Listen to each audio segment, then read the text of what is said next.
I'm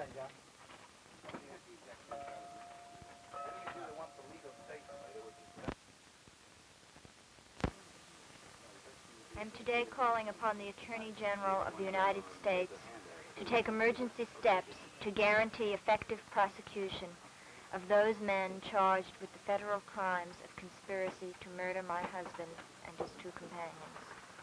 The outrageous dismissal of these charges is more than a tragic illustration of the monstrous perversion of justice throughout the state of Mississippi. Unless immediate action is taken by the Attorney General, the United States will appear helpless in the eyes of the world, and the lives of Negro citizens in Neshoba County and of their white supporters will be in immediate danger. I'm asking Mr. Katzenbach to take immediate action to make certain that a federal judge who does not live in Mississippi take charge of this case from now on. I'm asking Mr. Katzenbach to take immediate steps to throw out the all-white jury system in the federal courts in Mississippi and immediately set up a non-discriminatory jury system in which a substantial number of Negro citizens will be included. I am asking Mr. Katzenbach, after these urgent steps have been taken, to ask an impartial federal judge to convene an impartial federal grand jury to hear the case of the United States against these conspirators. Mrs. Schwerner, what was your reaction to the dismissal of charges against the Sheriff Rainey and the other 18 accused? Absolute shock. Disbelief. It's outrageous. It's unprecedented, so I understand, and I just didn't believe it. What do you think of the FBI role in this case? I think the FBI did not move quickly enough in the beginning. If they had, there's very strong reason to believe that these three men might be alive today.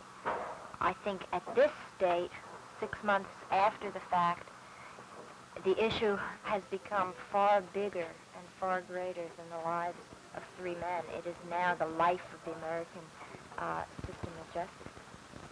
Do you think it's within the...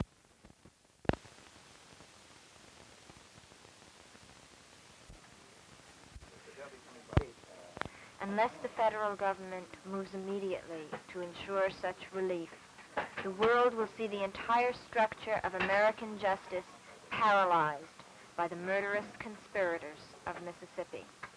Accordingly, I'm today sending a telegram to Mr. Katzenbach stating these demands. Mrs. Schwerner, power of the acting Attorney General to institute these demands that you are making? Well, let me first say I'm not a lawyer, just as Miss Carter is not a lawyer. I have been advised by my lawyers that these things which I am demanding are perfectly within his power, and I have faith in the fact that Mr. Katzenbach is a very able lawyer and will know very well how to execute those things which are within his power. Well, the FBI has already taken steps. It says that it will present it before a grand jury. Are you satisfied with that? No. A grand jury, chosen the way the grand juries are presently selected in Mississippi from the voting rolls, means that you have an almost completely all-white grand jury. I think there was one Negro token gesture on the original grand jury. And as a matter of fact, according to the papers today, they may be taking the case right back to these same people who refused to indict the first time.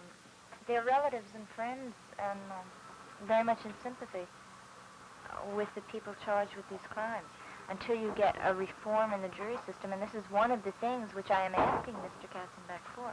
Until you get a reform in the selection of a jury so that it is representative of all the people in Mississippi, the Negro citizens as well as the white, you don't stand a chance. Do you think that these men ultimately will be brought to trial?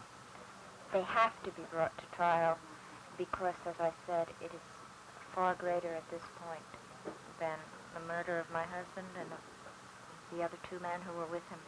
It is now the American system of justice which is on trial before the world, and I suspect that the world was shocked yesterday, and we, just as a nation, as a very great nation, can't afford this. We must make amends.